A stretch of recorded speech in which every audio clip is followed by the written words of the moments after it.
Hands on the table. You're under arrest.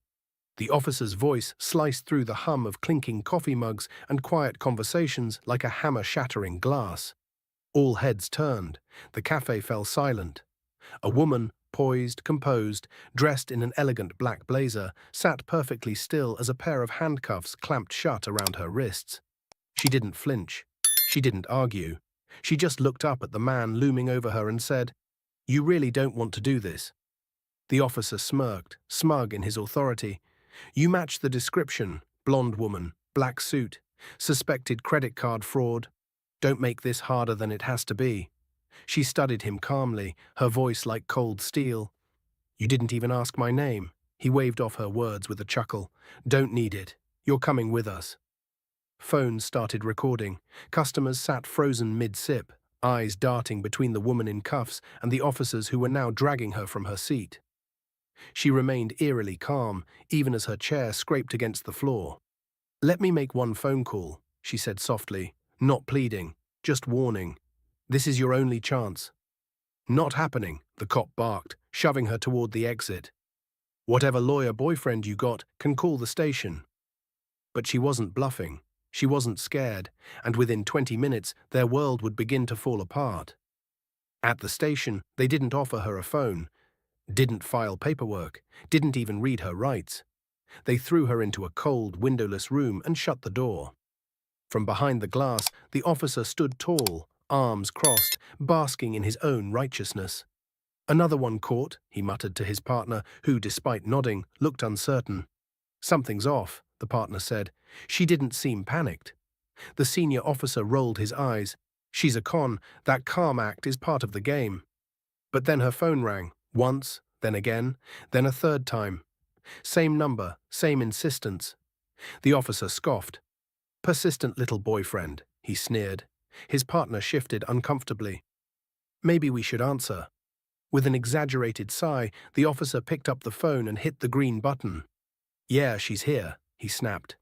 Then came a voice, low, measured, every word packed with quiet authority. "This is Director Marcus Hale, United States Intelligence Command." The color drained from the officer's face instantly. "Your name and badge number have been recorded. I'm calling about my wife. The woman you arrested without protocol, without ID verification, and without cause." The officer stammered, throat dry. We got a tip. She matched the description." The voice on the line cut him off with lethal precision. "My wife was on site, conducting a classified surveillance exercise for federal counterintelligence. She had full immunity clearance. You've just compromised a live operation. You exposed her identity, jeopardized a sting, and violated federal arrest procedures." The second officer backed away from the phone like it had caught fire. "Oh my God," he whispered. "She tried to warn us." The senior cop's voice trembled. We didn't know." "She gave you a chance," Marcus said, deadly calm. "You ignored it. Expect full investigation. Your careers are over." The line went dead. Inside the room, the woman sat motionless, still cuffed, still composed. She heard everything through the thin walls. A few moments later, both officers stumbled in, fumbling with the keys.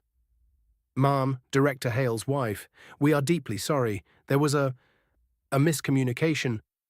She stood slowly, letting them remove the cuffs. "You didn't miscommunicate," she said. "You assumed. You judged. You skipped every step you swore to uphold."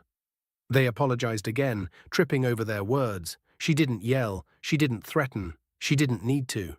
Her silence did the work. Her silence was louder than any courtroom. News broke fast. The body cam footage leaked online. Millions watched as an innocent woman was publicly handcuffed, humiliated, and arrested without cause. And they watched what happened next, how she walked out, untouched by fear, cloaked in quiet power. Within 48 hours, both officers were suspended.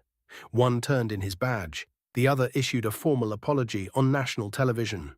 But by then, it was too late. Her face became a symbol, not of victimhood, but of restraint, dignity, and unshakable calm in the face of pure arrogance. She never gave them anger. She gave them the truth, the kind that ends careers and leaves reputations in ashes. Because sometimes justice doesn't arrive in a badge or a uniform.